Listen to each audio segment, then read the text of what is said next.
consider myself to be soft because I realize that I like to be cared for in a soft, gentle manner. And I treat people that way. Even my form of therapy, I am supportive with my clients. I am loving and kind to others. So I give what I expect back in return. But when I say I'm soft, don't think that my softness is weakness, because my soft is not silent. Yeah. It's not silent at all. So I definitely have my voice and I choose to use it. Hello, Field Podcast audience. Welcome back this week. I've got a new friend here with me today, Karimah Cornelius-Stith, and she is going to have so much to offer you today. So many resources and just a really thoughtful story that we're going to walk through with our talking points. You're going to see how she is so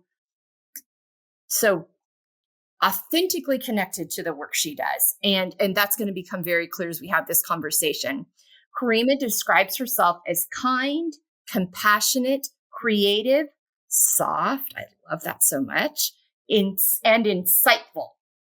Karimah, welcome to the Field Podcast. Thank you so much, Melissa. It's such a joy talking to you. It's a joy to have you here. All right. Let's start right off with this because this is important for you because you spend a lot of time pouring into other people. So it's very important for you to pour into yourself so you have the capacity to pour into other people the way you do. So talk to me about your journey with self-care and prioritizing that in your life.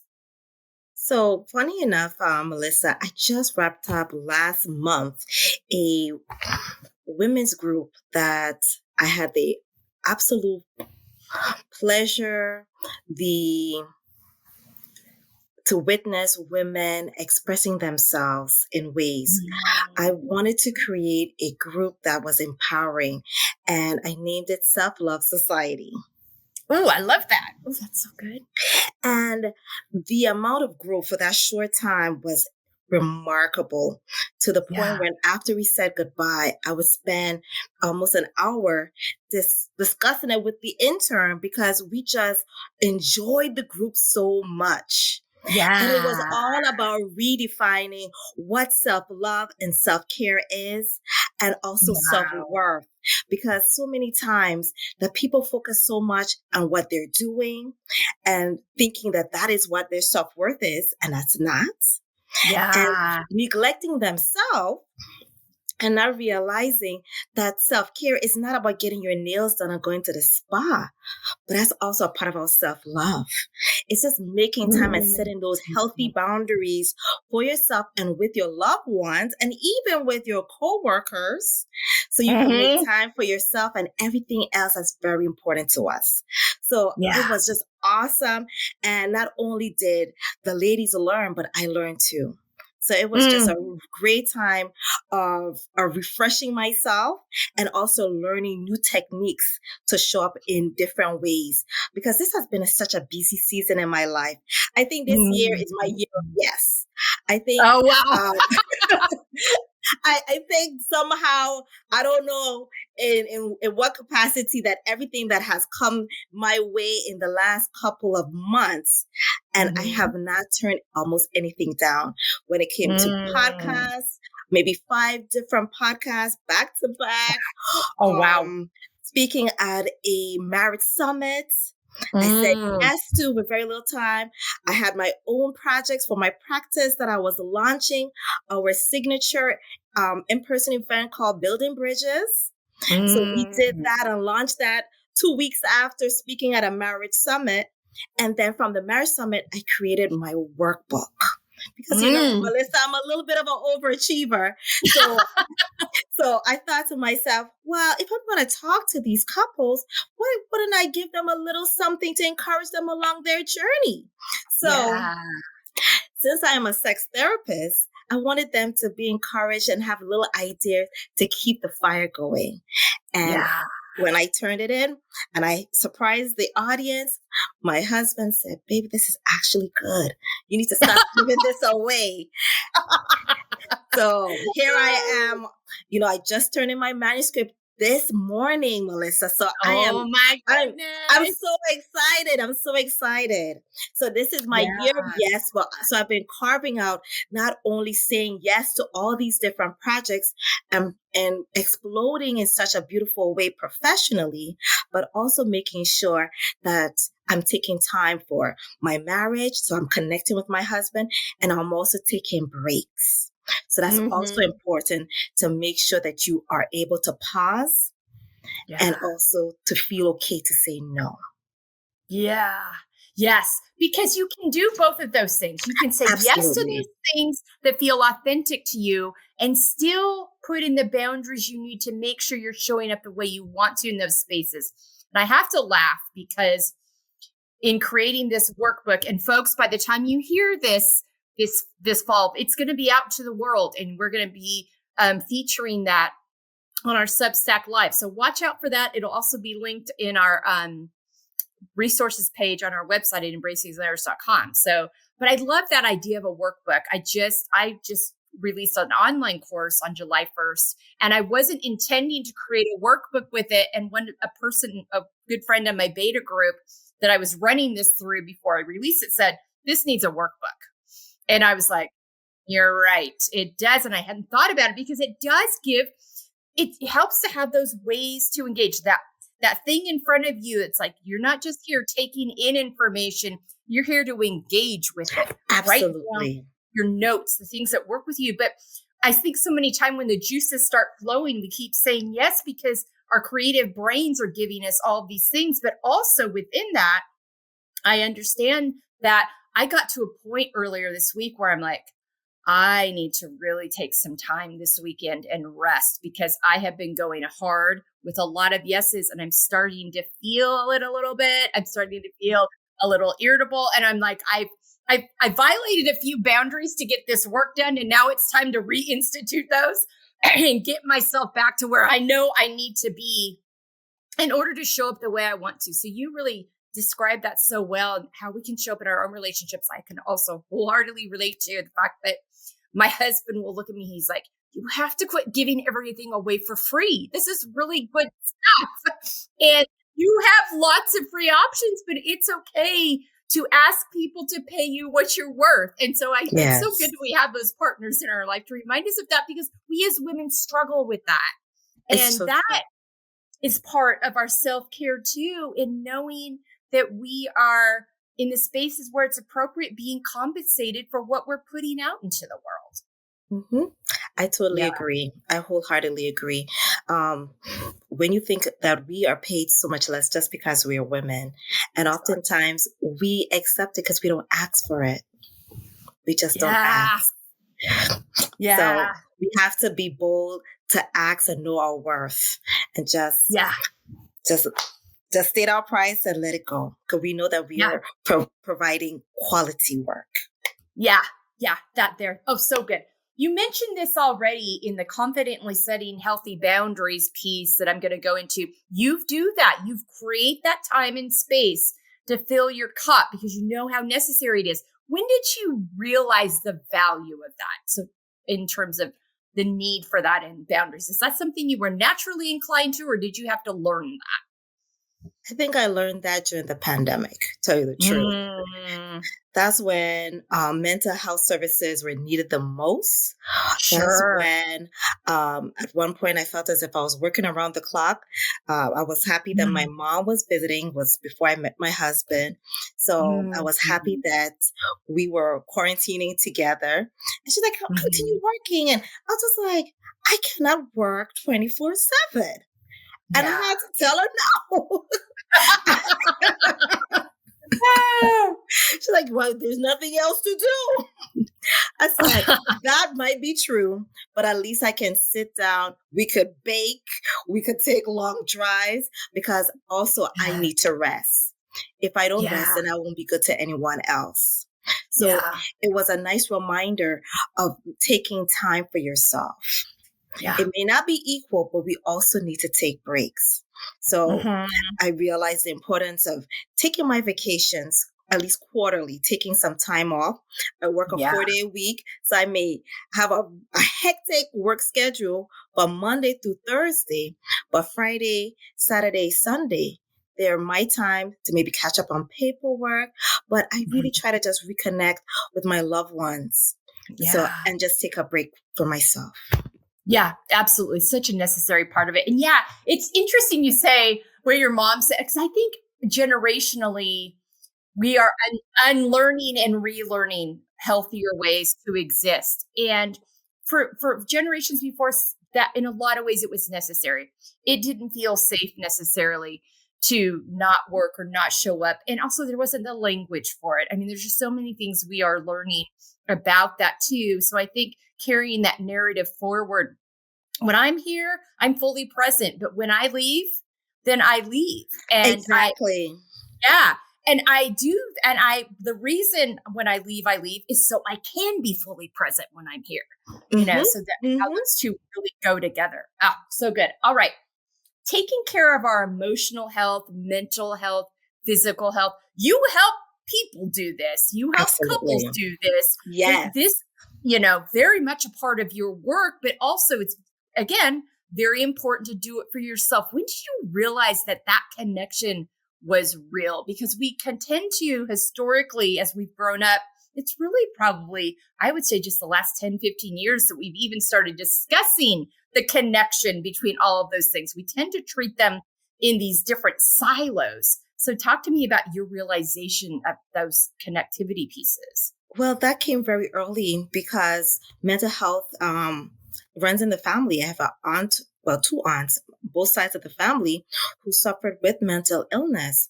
And one aunt who really inspired me to be a therapist. Unfortunately, she's not with us anymore.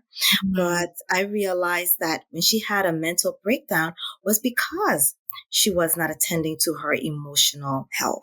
Man. And there's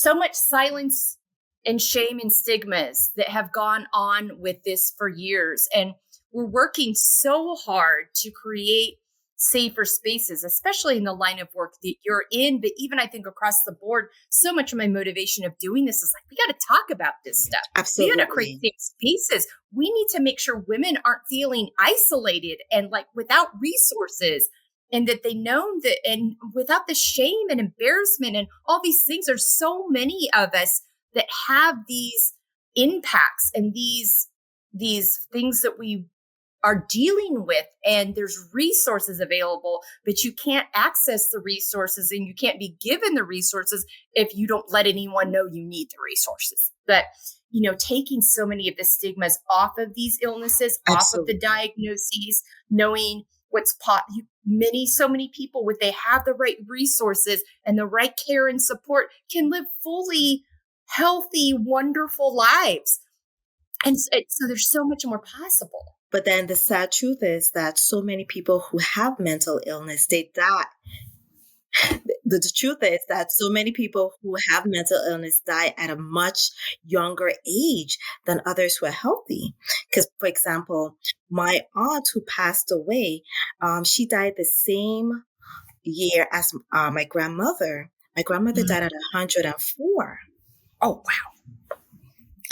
And my aunt died just a few months before, but she probably passed away in her 60s. But because of her mental illness, we believe that she wasn't able to take care of herself the way that she would have if she did not have that diagnosis. Wow. Yeah. I mean, there's the connections right there. I mean, it's so, and it's just talking about and pointing that out, because once you're aware of it, and also having people around you asking the right questions. Absolutely. Because once family knew, they were able to try to get her the best services necessary to help her with the depression and the delusions that she was experiencing. But still, there were some limitations because she lived alone at some points. So we're not sure if that, with those absences or people not around her 24/7, there are probably things that she wasn't able to probably take her medication or visit the doctor at certain times. So unfortunately, she died possibly prematurely, but because of not having the awareness and the insights because of her, well, in association with her illness, her mental illness. Sure. Absolutely. And which really goes beautifully, sadly, but connectedly into this is how you show up. You use that as a motivation to show up for yourself and others unapologetically in this. Like, this doesn't have to be this way. Absolutely. I can be a resource for myself and for other people in these spaces. And so that really drove the choices you made in being in this space now. Talk to me. So to me, that is living unapologetically in a nutshell for yourself and for other women, for other people. You've chosen an area you focus in on really helping couples. You've chosen another area that is a major component of our health, and that's our sexual health, our mental health, emotional health, physical health, sexual health, spiritual health. They're all pieces and components of that puzzle. And you're able to show up that way. Talk to me about what was the driver behind going that direction. So the driver was always helping and trying to be compassionate to others. I was helping a friend who started a ministry at the church we were attending at that time. And she asked for me to be a professional liaison. That was the title. So I closed my practice, said goodbye to the other therapists, and I would spend my Wednesday evenings in this self-ran group. But if someone had a need to see a professional, I was on standby. Gotcha. And as I was listening to the women who were sharing their experiences with sexual abuse, I realized I am not that equipped to help them. After all these years of practicing and all this focus on anxiety and depression, but when it comes to sexual abuse, we really, as therapists, we got like one class in grad school. Oh, wow. That covers sex, relationships, and marriage. And that's it. But abuse wasn't even a part of it. Wow. So I felt in some ways inadequate with my training and with how I felt. I wanted a desire to know more, to help more. And I attended this training about what therapists need to know about sex. And as I sat and I listened to Gail, and she break for lunch, I walked up to her and I said, I want to be your supervisor. And she watched me like, huh? And I said, no, I want to do what you're doing. I want to be a sex therapist. I now know where I want to focus my attention. But Melissa, when I graduated from, I think it was high school, I was quoted in the newspaper in the Virgin Islands saying that I wanted to be a child psychologist. Oh, wow. Vicky, so far from where I am now. Well, you learn and evolve and grow and change. Absolutely. Absolutely. I've realized that this was my calling. I love talking to people about relationships. I want to be able to help because I realized not only were the women in that support group and that ministry was talking about their past abuse, but that majority of my clients, both women and men, were sharing child sexual abuse experiences that were keeping them stuck in their present relationships and in their feelings of low self-worth. So I realized there was a necessity to learn more. Yeah, absolutely. And how thankful that you are that you found that person to connect with and say, I want to do what you do and make those connections. And so how was she trained? How did she get her training? I'm curious. So Gail Gutman, hi Gail, she would laugh and she told me her story. She said, I told her about she said, when I started this, you were probably just born. She said that she was straight out of grad school. She was looking for a job. And I think she said she found someone who was doing sex therapy and she was trained under them. And she's Wow. also not only a sex therapy supervisor, but she's also a imago relationship therapist. That she also encouraged me to do some training with that, extensive training. So not only do I just help people with their intimacy, but I help them with their relationship in general. So Yeah. it's been such a wonderful process to learn how to help people connect in very real Sure. and deep ways. Yeah. Yeah. And you mentioned something important. I think this is important to cover here because it is so much more. And you found this out as you were working with people, far more widespread than we realize. The impacts, one, how many children are sexually abused, and two, the long-term effects that has on their relationship with themselves and relationship with other people if it's not addressed. It you carry it, and sometimes you don't even carry it, know you're carrying it until you come into those spaces and you're like, you don't feel safe, even though the person you're with is safe. I mean, there's all this stuff gets triggered that you've never had to deal with before. And then that indirectly impacts the relationship. And sometimes it can be mistaken as you are not wanting to connect with your current partner, but it has everything to do with things that have happened before that they're not connected to at all. But if you don't unpack and do that work, then there you get exactly what you said, you get stuck. So I would imagine a lot of this work, and we'll get into the layers talking point in a bit, but has a lot to do with unpacking those layers and learning who they are and unlearning these things that aren't true, that are hurtful and shameful. So all of those pieces, oh my gosh. Well, and this goes nicely into, we're going to come back to that, but this goes nicely into coming back to your why and your values and what you do. That clicked a very clear why for you. Like you had a real epiphany moment with that. So talk to me about how that's, you've set up this whole, you have a website, this whole practice, you've brought other people in. Talk to me how, once you knew this is what you want to do, how you were able to move forward with that. So I still see individuals for anxiety and depression and all the other sexual, all the other psychiatric disorders, but my primary focus is couples and individuals who are seeking sex therapy. So I have a little joke for you, Melissa. A few months ago, I was visiting my husband's church in Virginia, and we needed to drive home. And I was telling the lady, I said, "Oh, I need to hurry up because I need to do my billing for Medicaid."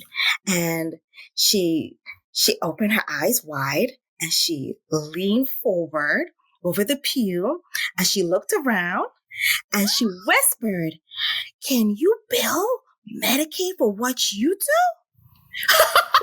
And I leaned forward like, yes.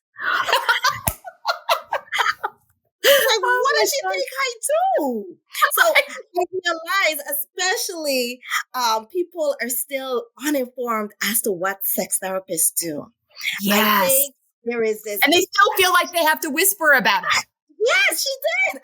She's like, "What did this at you? You could do that?" Like I have whips and chains. I don't know, feathers. This is not 50 Shades of Grey. Come on now. So, tell you the truth, I've been fired at least twice. Oh, wow. Yeah, because they didn't realize that there is no sex in sex therapy. Oh, wow. When they call to make the appointment, and I'm telling them, "Oh, it's virtual." But how do we have sex? I was like, "Sir, excuse me." Sex therapy No. That's not a part of it. It's talk therapy. We'll talk about what's going on, what's happening to you. So oftentimes my mom says, "Oh, don't tell people that you're a sex therapist." I said, I'm very proud of that. That was a lot of work. It was like getting a second master's. Yes, it was years of training, hours of supervision with Gail and doing individual and group. So, and then a lot a lot of work putting everything together and even keeping the certification updated. So Oh yeah. I'm very proud of it, but I have to inform people as to what it is, because what they see on TV is not reality at all. No, I think that's so important. You said that, and also remind us of the stigmas that still exist around this. I mean, she's in a church pew and she's like, I have to, like, God can't hear you when you're whispering. Yes, and God, I think it's so important. God gave us all of these things. Pleasure. Exactly. He made our body so we can experience pleasure, but sometimes we put so many limitations on it. Yeah. We do. These narratives that we've been told that aren't accurate, that aren't true. No, not at all. Absolutely. But so I love how you've stood up to that and like, no, I'm going to inform people. I'm not embarrassed. I've worked hard. And this is a component of our health. And it is. It really is. And we need to start. My friend, Dr. Fanny Lobilanger, has been on the platform with me quite a few times. And she lives in France. She's a gynecologist, but she also is a sexual health coach, because she was much similar to you, hearing women come into her practice all the time and having these issues that were so much deeper than physical issues. They were things that were going on with them mentally, emotionally. They were stuck. They didn't have good, relationships or views with themselves. So they couldn't connect with others. And so it's a very real part of our relationships and the impact and the value that we feel and our connections. It's all, and those connections bring up a lot of healthy, good hormones within us. It does, because if our sex life is great, it increases so many other areas. Our overall wellness improves. Our relationships improve because we have greater satisfaction. We're happier. We have, if we're ill, we're able to heal quicker. We feel less pain. And just being sexual as we age is important too. Yes. So it just doesn't have to stop when you're 50. I mean, there's so many, grandma and grandpa don't have to sleep in separate bedrooms. I mean, all the things we've seen on TV over the years that have been portrayed by this. I love, this is so good, and really goes into living out of your own expectations versus others. You have not let others' expectations derail you and what you know to be true. Not at all. I think I take a lot of joy in creating a little rise, because before then, before I got married, I was the Christian sex therapist. That created a lot of eyebrows. That's a loaded statement. Like, what? I remember going to my first conference, and the lady was talking about God created our bodies for pleasure, and she pointed, because she asked for our marriage status, and when I said that I was single, she pointed me out, Melissa. She said, you don't have permission to talk in the church. I said, who do I need permission from? Exactly. If God gave me my mouth, I'm going to use it. Yeah. And get rid of those stigmas, because I'm glad you brought so many faith communities, Christianity, one of them, other faith communities as well, have these stipulations around women's bodies and how they feel about themselves and what's appropriate and what's acceptable. They do a number on our emotional health, our sexual health, our ability to connect in our relationships with ourselves, that it's so important we dismantle and unlearn and relearn what's actually true about that. It is. Yeah. So we have to be able to have more positive view of our body, so we can fully be free and be able to express ourselves in healthy ways. Yes. Absolutely. So good. All right. I told you we were going to come back to this, accepting the layered aspects of ourselves. This layers journey is a very important component in your work, but also for you personally, an important component of, accepting all those pieces and parts of our story. Some we love, some we don't love, but the importance of coming to that. For me, it was curiosity over judgment. I had to get curious rather than judgmental about those spaces and places in my life where I had shame, where I was like, I can't believe I stayed in that relationship for 3.5 years. Okay, well, go back to your 18-year-old self and get curious about where she was at that point in her life, the examples that she had seen, what had been modeled to her, what had been taught to her, how she felt about herself, and how this relationship came into her life in a time where there's a lot of vulnerability happening. And given where she was, so I had to get curious about that rather than be like, oh my gosh, that was so stupid. I can't believe I did that. It's like, no, you were where you were at the time made sense. It took me years, and it was my therapist prompting me she's like, I want you to go back to your 18-year-old self and get curious rather than judgmental, and come back and acknowledge, so you can get to a point of acknowledgement with that layer that you don't love it, but you don't carry shame around it anymore. You're able to release that from yourself and forgive yourself and not say those unkind words to yourself about that anymore. So talk to me about your layers journey and how that's impacted your ability to show up for yourself as well as in this work you do. I think it was a lot of self-compassion and realizing that I was possibly maybe seeking approval from others that I did not need. And that I needed to be able to only seek God's approval, and that I did not need the approval of others, because why are they that important? So kind of taking a step backwards and realizing that some of the experiences that I had were experiences that allowed me to catapult to this area in terms of being aware of certain things. Because I think one of the main reasons why, besides helping others with shame and guilt, was one of the main reasons why I was interested in helping others with sexual abuse, but was also because of the shame and guilt that a lot of people felt with sexuality and spirituality. And to help people understand the importance of pleasure. So, and that pleasure is truly healing. Yeah. But when we think of pleasure, people always think about the sexual pleasures, and they don't tap into all the other pleasures that we are neglecting and not really focusing on. Yeah. So realizing that boundaries are important in every way, but understanding that it's okay to receive and give pleasure. Yeah. I think I'm so glad you brought that up.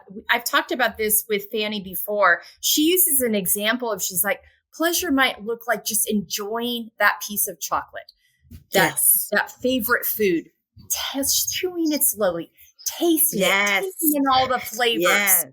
Having that full experience instead of rushing through it. It might look like going outside and breathing in the air and letting the sun fall on your face and just fully being present in that moment. There's so many ways that pleasure can show up for us, and being able to access those areas of pleasure only enhances our area to access those other areas of pleasure that maybe are more intimate.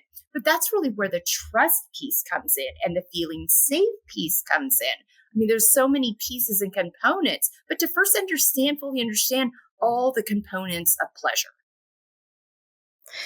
Pleasure is a wonderful idea that people need to be able to tap into, because it gives them the freedom to truly express themselves and to connect with others. Because that's when we truly feel alive.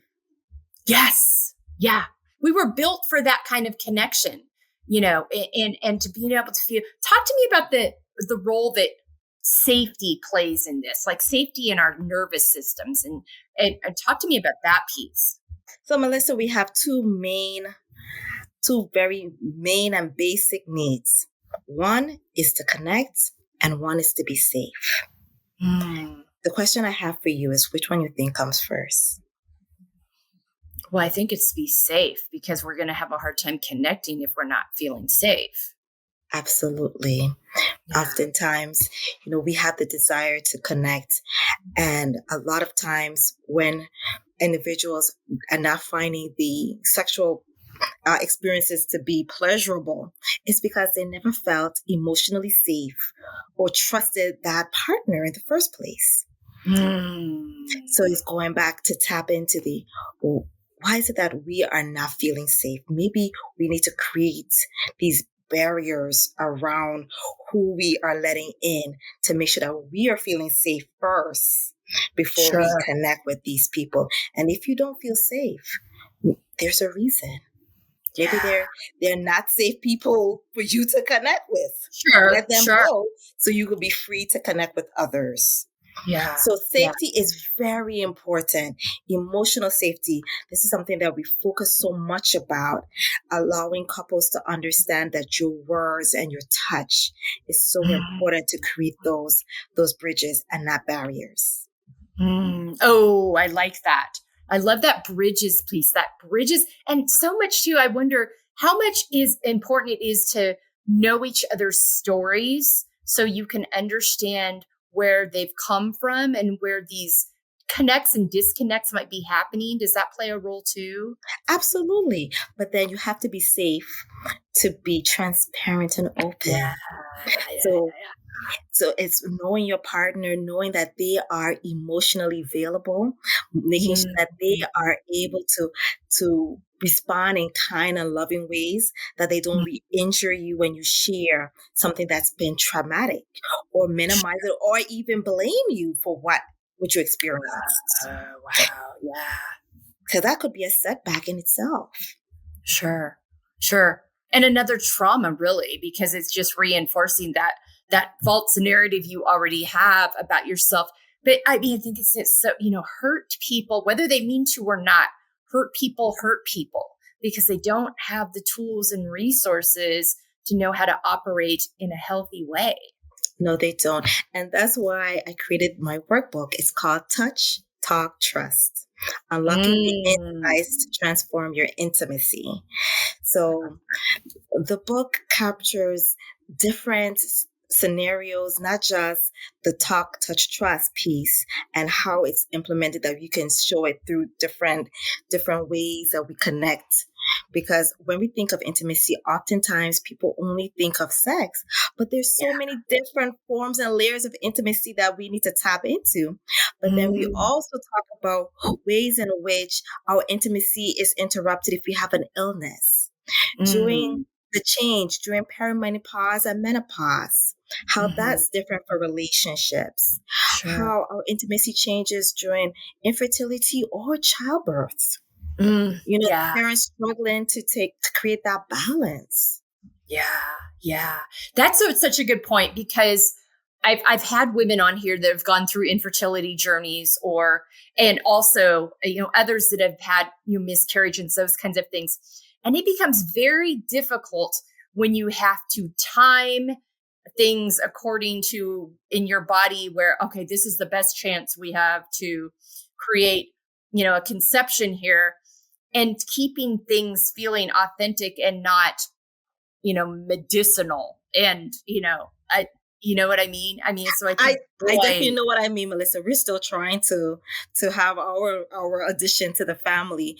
And it's one thing that I've had to really make sure is that it's not about just us having a baby, but it's about us truly connecting and just feeling that pleasure with each other. And that's always important. So it doesn't become a mechanical act, but it's an act of love. Right. Yeah, absolutely. There's so many complexities to it, which is why your work is so important. I mean, we've just tapped into a few. I love the name, though. It's like the 3 T's that you've got there with your workbook. And I can't wait for people to have access to this, because these are important things to talk about. These are important things to stay connected on. So many times we'll kind of push these things aside and be like, oh, but but if we address them, we have tools for them, we have resources, and we have that open communication going on. Like, this thing's happening with my body right now. It has nothing to do with you. But exactly. Feeling safe, it's not I just need to let you know. I mean, when I had our first daughter, I tore like crazy. It did. I don't need to go on all the stuff with that. So I was injured down there for a while. I had stitches and any kind of contact for, 4.5, 5 months after I had her was painful. Yes. That was difficult. That was difficult because I couldn't connect with, and my husband and I were used to connecting in a certain way. And he's like, I'm like, it is not you. It is nothing to do with you. I just literally, to heal. I need to heal. And this is just taking a while. And so being able to, because there was that like, I think there's something wrong. I don't know, and so those things happen. And a lot of people feel as if they are broken. And it's like just trying to change that narrative. No, you're not broken. This happens, that you're not alone. Other women, other couples experience this, but you could get through it together. So the book is, I have the information, but then I also have personal reflection posts that you are able to ask yourself some questions. So you're giving yourself a chance to really be able to see what it is that you're thinking and feeling in that moment. And then you have couple discussions that you're sharing together. And before the end of the chapter, there's always a connection challenge, something that you're doing in real time to connect each other. Oh, wow. Yeah. And I know I've really dove into this on the layers side, because these are all part of our layers and things that impact our relationships, but also too, that our words matter. How we interact with each other earlier in the day matters. Absolutely. Those little things, those little pieces impact, how connected we want to be later on. So thinking about those things too. Setting the mood doesn't start, at 10 o'clock when the baby's down. Setting the mood starts maybe the night before. What can I do to help you? Yeah. Asking, checking in. How do you feel? Sharing appreciation. I see that this change is different, but I'm here. We are going to work together. Knowing that we are a team. That also helps. That's really sexy, that I think. That's where sexy. Yes. That's sexy. And that is, and it's intimacy. It's showing, care and compassion, and that all builds those links. I thank you so much for that. That was so good. I am so happy that we dove into that. This is such a great resource for couples to have. All right. In Living Out Feel, finding empowerment, embracing layers, which you do so beautifully and you've articulated so well. Talk to me about the impact that has had on your relationship with yourself, as well as your relationship with other people. I would say that it helps me to be authentic, to be kind, to be compassionate, because I'm first compassionate with myself. So I'm able to share that with others. Yeah. Realizing that we're all human and that we can learn from our experiences and that we could bounce back and be more resilient. Yeah, I love that so much. That's so good. I have to ask this question. You don't have to answer it, but I'm so curious. When you met your husband, what's the icebreaker to say, so what do you do for a living? Well, I'm a sex therapist and a psychologist. Well, the joke is, and he says that's not what happened, but we met online and it was so funny. Like a week, we kept on talking. I shared with him that I was a sex therapist.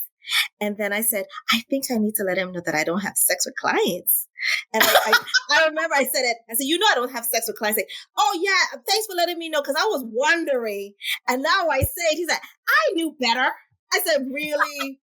Really? You did say, thanks for letting me know. Because I wondered. Oh my gosh. But Melissa, I'll tell you this. He proposed in 5 weeks, so I guess he wanted to know. He was like, listen, all right. I'm okay. Yeah, absolutely. And she knows how this is all supposed to go. So, hey, I'm in good hands. Oh my gosh. Thank you so much for that. I was like, man, I wonder what that first conversation was like. That's so hilarious. Thank you so much. All right. We are down to our rapid fire. Name 5 activities that nourish you. Reading, Cooking, playing with my nails. I like to paint my nails, going on vacations, and just spending quality time with my loved ones. I love that. 5 words on how you want to feel the next 6 months.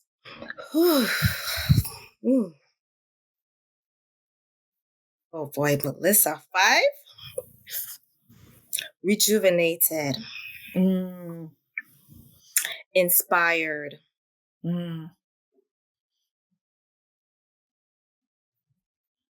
Satisfied. Free.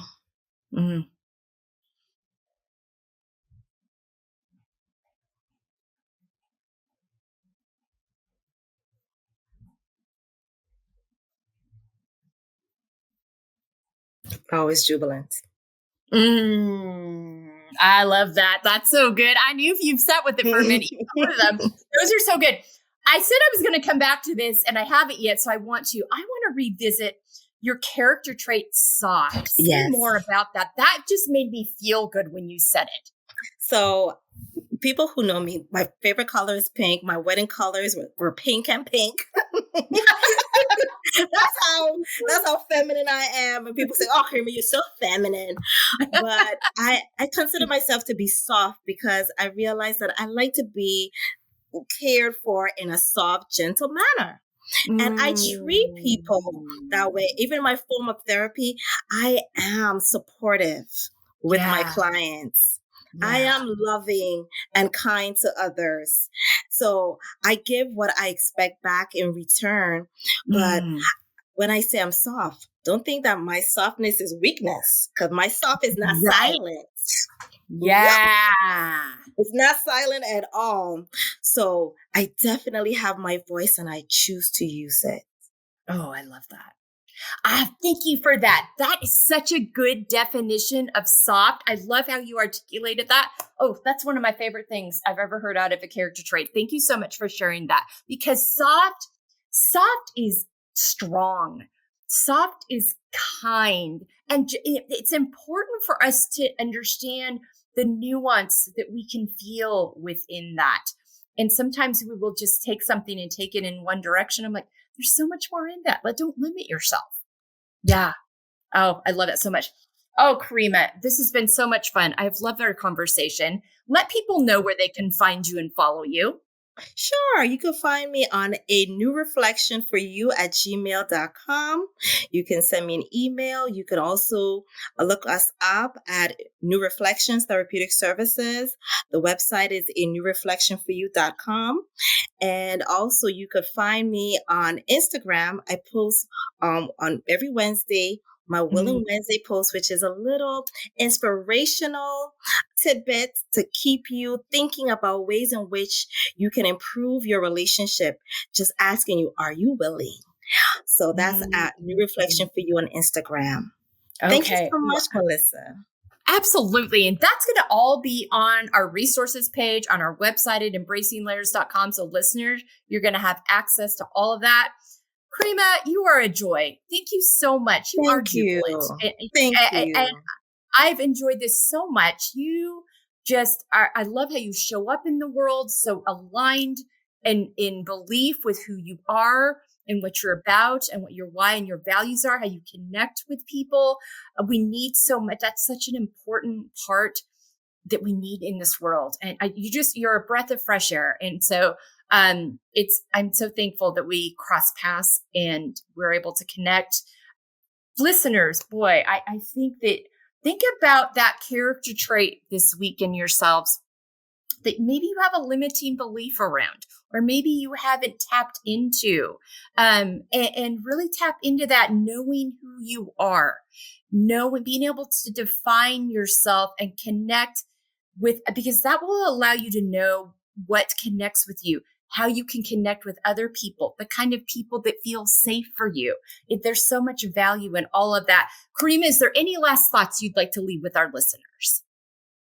Melissa, I just want to say thank you so much for having me, and that I wish everyone to have a safe, wonderful rest of the year and feeling free to express themselves in authentic and beautiful ways. Ah, so good. All right, listeners, that's your takeaway today. Thanks so much for being with us. We'll see you next time here on the Feel Podcast. Hello, and thank you so much for being with us today on this episode of the Feel Podcast. If you would like more information on how you can apply these talking points that I share with our guests in each episode to your own life, really utilize this Feel framework, go to embracinglayers.com, fill out our contact form, and let's set up a free 30-minute consultation to talk about how you can start living your most authentic, organic, healthy, feel-fueled life. Thanks again for being with us today. We'll be back to you soon with another episode here on the Feel Podcast.